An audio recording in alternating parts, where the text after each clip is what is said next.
Harry expected an awkward apology. What he received was something far more unsettling. Charles admitted that Diana had been discussed before Harry arrived, and the reason involved a private royal decision, an old promise, and an object that had remained locked away since her death. For a moment, Harry said nothing. The tension around the table had already been heavy, but Charles's admission gave it a darker shape. This was no longer an unfortunate memory raised during dinner. Diana's name had been part of a discussion held before Harry entered the room, and he immediately sensed that a decision was moving forward without him. Charles explained that palace officials had recently reopened a private inventory of possessions connected to Diana. It was not the familiar collection of clothing, photographs, and personal keepsakes that had been divided years earlier. This record concerned objects whose ownership had never been publicly clarified, items caught between family inheritance, royal custody, and historical preservation. Among them was one object that had remained sealed away. Charles described it carefully, a private jewel accompanied by a handwritten note, reportedly intended for one of Diana's sons. It had never appeared in any public list of her belongings. It had never been formally offered to Harry or William. Instead, it had remained under royal control, protected by rules Harry had never been told existed. His suspicion sharpened instantly. "Why didn't I know?" Harry asked. The question sounded simple, but it carried years of resentment. To Harry, this was not merely about a jewel. It was about how often Diana's story had been handled behind closed doors by people who claimed to be protecting her. Charles insisted the situation was complicated. There were questions about whether the object had belonged entirely to Diana, whether it carried connections to the royal collection, and whether transferring it privately could create legal or public consequences. Advisors had also feared that the jewel might one day be displayed, sold, photographed, or turned into a symbol in the family's ongoing conflict. But as Charles spoke, Harry noticed William's silence. His brother was not confused. He was not asking questions. He sat with the stillness of someone who had already heard the explanation. Camilla tried to ease the growing confrontation. She said Charles wanted Diana's memory treated with dignity and believed any decision had to protect the object from becoming part of a public spectacle. But her words only made Harry more defensive. To him, dignity had become a convenient royal word, used whenever the palace wanted control without challenge. Charles then revealed the choices under consideration. The jewel could be displayed as part of Diana's royal legacy, transferred under strict conditions, or permanently sealed within the royal collection. He spoke of preservation. Harry heard possession. Charles believed he was protecting history. Harry believed the institution was still deciding who had the right to speak for his mother, even after her death. Then Charles admitted the truth he had been avoiding. A final recommendation had already been drafted, and Harry had never been meant to take part in it. That confession transformed Harry's grief into anger, but the real shock came when he turned toward William and asked the question his brother had been dreading all evening. Harry did not raise his voice. He did something more dangerous. He looked directly at William and asked how long he had known. In that instant, the argument stopped being between father and son. It became a confrontation between two brothers divided by the memory of the same mother. William did not answer immediately. His hesitation lasted only a few seconds. But inside that silence, Harry found the truth. William had known, perhaps not every detail, perhaps not the final recommendation, but enough to understand that Diana's hidden possession was being discussed while Harry remained outside the process. "How long?" Harry asked again. William finally admitted that he had been briefed weeks earlier. Palace officials had approached him because the object was connected to the royal collection, Diana's public legacy, and decisions that could affect the future reign. They believed William needed to understand the legal position before any announcement or transfer was considered. To William, it had been a matter requiring patience. To Harry, it was betrayal. He accused his brother of placing royal procedure before their mother, allowing lawyers and advisers to decide what Diana had wanted without even speaking to him. William insisted that he had not acted out of cruelty. The ownership was unclear, the note had not been fully interpreted, and any rushed decision could turn a private inheritance into a public scandal. But Harry no longer trusted that explanation. He believed delay was one of the palace's oldest weapons. Wait long enough, hide behind enough rules, and eventually a temporary decision became permanent. William's restraint began to crack. He told Harry that sensitive family matters had become harder because private pain was repeatedly dragged into public conflict. Every interview, accusation, and leaked conversation had made palace officials more fearful that Diana's belongings could be used as symbols in another war against the monarchy. That accusation struck at the deepest difference between the brothers. Harry saw Diana as a wounded mother who had been abandoned by the system and still needed defending. William saw her memory as something fragile, something that had to be protected from being used by the palace, the press, or even members of her own family. Charles tried to restore order. He reminded them that Diana belonged to their private history, but she had also become part of the nation's history. Her possessions carried meaning far beyond one family. Harry rejected the argument immediately. The monarchy, he said, could not claim equal ownership of a woman it had failed while she was alive. William's voice hardened. He reminded Harry that he had also lost a mother.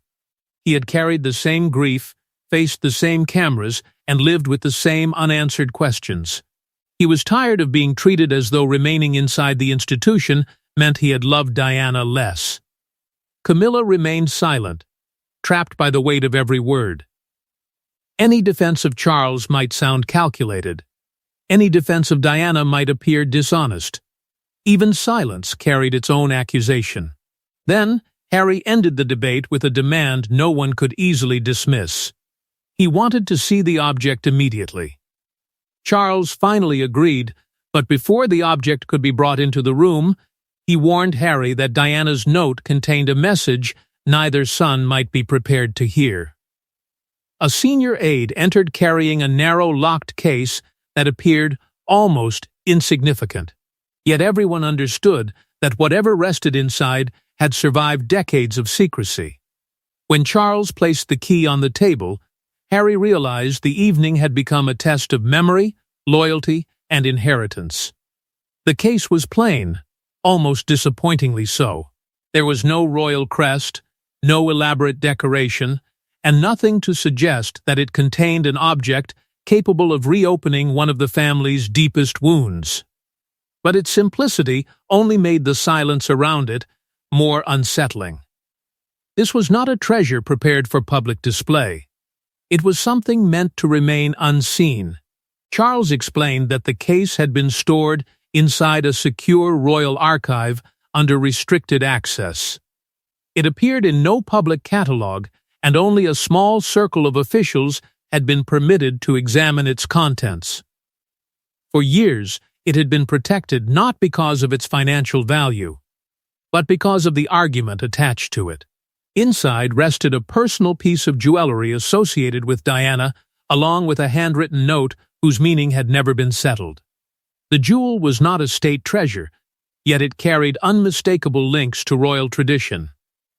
Its stones had once belonged to an older family setting before being redesigned into something Diana could wear privately. A faint engraving remained along the inner edge, and one section showed signs of careful repair. Charles recognized that repair immediately. Diana had damaged the piece during an emotional period in their marriage, then refused to replace it because, she had said, its imperfection had become part of its story. But the note was far more dangerous than the jewel. Diana had written that the object should remain connected to her sons. She did not clearly name Harry or William. Instead, one troubling line suggested it should eventually pass to the son who remained most able to protect the other. Harry believed the meaning was obvious. He had challenged the institution, defended Diana publicly, and refused to let the palace control her story. In his mind, protection meant speaking when everyone else preferred silence. William saw it differently. He had remained inside the monarchy, carried its burden, and protected the continuity Diana knew would one day rest upon him. To William, guarding his brother did not mean attacking the institution. It meant preserving stability when anger threatened to destroy everything around them. Charles admitted that advisors had feared choosing either son would deepen their division, so the case remained locked away, trapped between two interpretations and decades of unresolved grief. Harry accused the palace of using uncertainty as an excuse to seize something Diana had intended for her children. William warned that handing over the jewel during years of public conflict could transform their mother's private gift into another weapon in a media war. Then, Charles revealed the promise he had never spoken about. Diana had once confronted him over the jewel and made him swear it would never become a trophy of royal power. He had accepted responsibility for protecting that wish personally. Harry stared at his father, stunned by the admission. If Charles had made that promise, then this was no longer an administrative dispute. It was a question of whether the king was preparing to betray Diana's final trust. "Why now?" Harry demanded. "Why would you even consider breaking it?" Charles answered with one sentence that changed the meaning of the entire dinner. The jewel was not being prepared for Harry or William, it was being considered for the next generation. The revelation struck harder than anyone expected. Diana's jewel was no longer being treated as a final gift between mother and sons. Palace advisors wanted it transferred into the future of the monarchy, where its symbolism could be controlled, preserved, and used to unite a family that was already breaking apart. Charles explained that the proposal had been created to avoid choosing between William and Harry. Rather than risk turning the jewel into proof that one son had been favored over the other, advisors wanted it reserved for one of Diana's grandchildren. In their view, the next generation could carry her legacy without inheriting the same bitterness. But Harry heard something else entirely. The next generation sounded vague, yet the line of succession made the palace's preference painfully clear. William's children lived at the center of royal life. They appeared at official events, stood within the future of the crown, and already represented continuity. Harry's children remained outside that world, separated by distance and by decisions the palace had never fully accepted. Charles insisted that no final recipient had been chosen. The jewel would remain under controlled custody until the right age, role, or occasion arrived. Strict rules would prevent it from being sold, altered, or used without royal approval. His hesitation betrayed him. Harry asked whether the palace had already decided that George, Charlotte, or Louis had a stronger claim than Archie or Lilibet. Charles denied it, but he could not explain why Harry's children had been absent from the earliest recommendation. William tried to pull the argument back toward duty. He said succession could not simply be ignored. A jewel connected to Diana would never be treated as an ordinary family possession. The moment it appeared in public, it would carry political and historical meaning. Whoever received it would become part of a larger royal story. That was exactly what Harry feared. To him, the proposal proved that his children were considered less royal, less legitimate, and somehow less connected to the grandmother they would never meet. His voice hardened as he asked whether Diana's love was now being measured by constitutional rank. Charles rejected the accusation, but his answer lacked certainty. He spoke of responsibility, tradition, and practical realities. Yet every careful phrase made Harry more convinced that the outcome had already been shaped behind closed doors. Camilla suggested that the jewel might one day be shared ceremonially, perhaps worn by different family members on meaningful occasions. Harry dismissed the idea. Shared ownership, he said, was often another name for palace control. Then Charles revealed the most troubling recommendation of all. A private secretary had proposed that the piece eventually appear at a major royal ceremony, transformed from Diana's personal possession into a public symbol of continuity. Harry was horrified. The monarchy, he argued, could not use Diana's image to strengthen itself while quietly excluding part of her family. William warned him not to turn an unfinished proposal into another public accusation against the crown.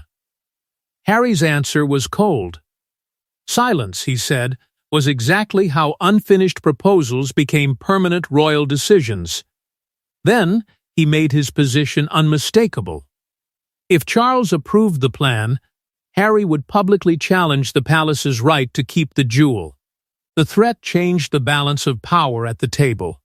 But Charles did not retreat. Instead, he revealed the one condition Diana had attached to the jewel, a condition neither brother had fulfilled. For years, William and Harry had each believed they were protecting Diana in their own way. But the final lines of her note challenged both of them. The jewel was not meant to reward loyalty, rank, or rebellion. It was meant to remain hidden until her sons stood together. Charles read the conditions slowly, as though every word had been waiting for this exact confrontation. Diana had instructed that the object should not be divided, transferred, displayed, or promised while her sons remained in conflict. It was not a request built around age or royal position. It was a warning. She appeared to understand that pressure would one day come from every direction: the monarchy, the press, future spouses, private advisors, and loyalties neither brother could yet imagine. The jewel was meant to represent brotherhood, not victory. Neither son could claim it alone. Its future depended on agreement. Harry was visibly shaken. For years, he had told himself that distance from William was the price of speaking honestly. Now Diana's own words forced him to confront what that distance had become. Their disagreement was no longer private. It had hardened into interviews, accusations, silence, and public suspicion. The world had watched two brothers turn grief into opposing causes. William's first response was cautious. Is it legally binding? The question cut through Harry like an insult. He accused William of reducing their mother's final wish to a technical problem, another document to be measured by palace lawyers. But Charles stopped him. Harry, he said, had also used Diana's memory to defend choices that affected the entire family. Neither brother could condemn the other without examining himself. Then Charles delivered the truth neither son wanted to hear. Both had claimed to understand Diana. Both had spoken as though they alone knew what she would have wanted. Yet neither had been willing to listen to the other. For Harry, accepting the condition meant cooperating with an institution he believed had failed his mother and wounded his wife. It meant trusting people he had spent years accusing of manipulation. For William, honoring it meant stepping beyond palace advice and treating Harry not as a threat to be managed, but as an equal guardian of Diana's legacy. The conflict had trapped them both. Camilla quietly offered to leave, recognizing that the conversation belonged to Diana's sons. But Harry stopped her. Stay. The request startled everyone. His anger was no longer moving in the expected direction. He looked at Camilla and asked whether she had known about the condition. She admitted that Charles had shown her the note only recently. More surprisingly, she said she had advised him not to approve any decision without Harry's involvement. Whatever history stood between them, she believed excluding one of Diana's sons would only deepen the damage. Harry had expected resistance from her. Instead, he discovered that she may have been the reason he was sitting at the table at all. The revelation did not erase the past, but it weakened the certainty behind his anger. Then William spoke directly to his brother. He proposed that they temporarily remove advisors, officials, and palace strategy from the decision. They would examine the note together, privately, as Diana's sons, rather than opposing symbols in a royal struggle. For one brief moment, reconciliation seemed possible until an aide entered with news that the secret was no longer contained inside the dining room. Before the brothers could agree on anything, a confidential alert reached the table. Someone outside the room already knew Diana's jewel had been discussed.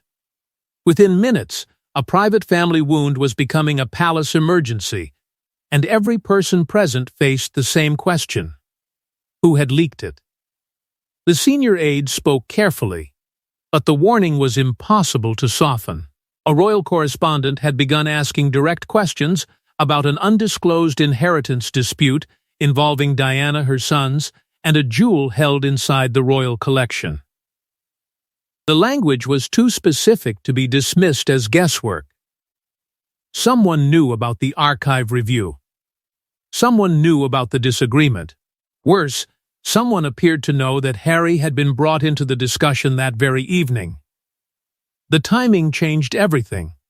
If the information had reached a journalist before dinner ended, then the confrontation may not have been spontaneous at all. It may have been expected, prepared for, or even encouraged. Charles's anger was immediate. He had entered the evening believing secrecy could protect a fragile attempt at reconciliation. Now the same secrecy had become evidence of betrayal. A public story could destroy the monarchy's credibility, expose Diana's private note, and turn the brothers' first honest conversation in years into another royal spectacle. Harry's suspicion moved just as quickly. He believed palace staff were already creating a version of events that would place the blame on him. He had not even left the residence, yet the machinery of accusation seemed to be moving. William pointed out the frightening truth. Only a tiny circle knew about the dinner, the archive review, and the jewel. That circle included officials attached to different royal households, each with separate loyalties, fears, and ambitions. Suddenly, the leak exposed a deeper battle inside the institution. Camilla warned that once the story became public, Diana's note would no longer be treated as a plea for unity. It would be presented as a competition. William against Harry. Duty against rebellion. The future king against the son who walked away. Harry argued that the palace's first instinct was always to control the headline rather than confront the pain beneath it. Charles defended secrecy as the shield that had protected the family for generations. Harry answered that the same shield had allowed bitterness to grow unseen. Then the aide revealed the leaked claim. The story suggested Charles intended to give the jewel directly to William's daughter or place it permanently under William's control. Harry immediately understood the trap. He would be portrayed as jealous, unstable, and driven by inheritance. William saw another danger. The leak could pressure him into accepting responsibility for the jewel before Harry had any real chance to object. For the first time that evening, the brothers looked beyond their own anger. Someone inside the system may have needed them divided. Charles ordered an immediate internal investigation, but Harry refused to leave without a written temporary agreement. Then, before anyone could stop him, he placed the jewel back inside the case, closed the lock, and took the key. The act stunned the table. Harry had crossed a boundary no royal guest was expected to challenge. By taking the key, Harry had done more than interrupt palace procedure. He had challenged the king's authority in his own residence, and Charles now had to decide whether to respond as a father or as the monarch.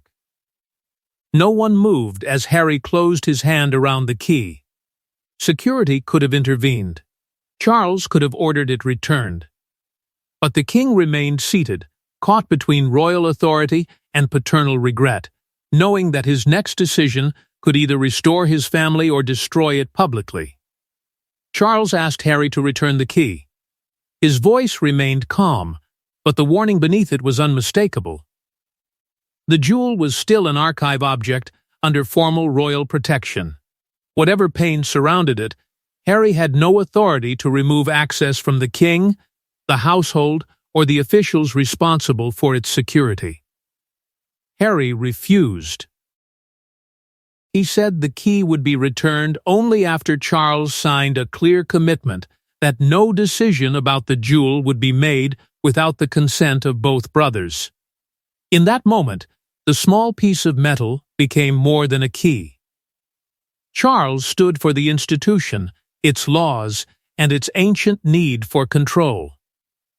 Harry stood for something far more personal, the belief that Diana's memory belonged first to her sons. William initially told Harry to give it back. But then he turned to Charles and asked the question that shifted the confrontation again. Why could such a guarantee not be written? Charles answered as king. A monarch, he said, could not allow emotional pressure inside a private room to overrule legal duties, ownership questions, and constitutional responsibility. Harry's reply cut deeply. Diana, he said, had spent years hearing those same words whenever her feelings became inconvenient to the palace. Charles recoiled from the comparison. He admitted mistakes had been made, painful ones, but warned that the past could not become a permanent weapon used to defeat every attempt at resolution. For the first time that evening, he stopped speaking like a monarch defending a system. He spoke as a man who had known Diana, failed her, argued with her, and carried memories that were neither simple nor clean. There was guilt in his admission, but also anger. He said he had lived for years beneath a history the public had reduced to heroes and villains. He did not ask for forgiveness. He only insisted that his grief had existed too, even if he had never been permitted to express it without suspicion. Then came the confession Harry had not expected. Charles admitted that mentioning Diana during dinner had been partly deliberate. He no longer wanted the jewel's future decided through private secretaries, lawyers, and silent recommendations. He had hoped the object would force his sons into the same room and make them face what had been avoided for too long. William understood immediately. The dinner had been an attempt at reconciliation, but one built around emotional pressure and a secret powerful enough to explode. Harry accused Charles of manipulating Diana's memory, yet his certainty weakened when Charles admitted that he feared dying before fulfilling the promise he had made to her. At last, Charles agreed to suspend every plan involving the jewel. A private agreement would be drafted, requiring approval from both William and Harry before it could be transferred, displayed, or promised. But there was a condition. Harry had to keep Diana's note private while negotiations continued. He hesitated. Secrecy felt like surrender. Yet exposing her words could destroy their meaning forever. Slowly, Harry released his grip. He did not return the key to Charles. He placed it on the table between himself and William.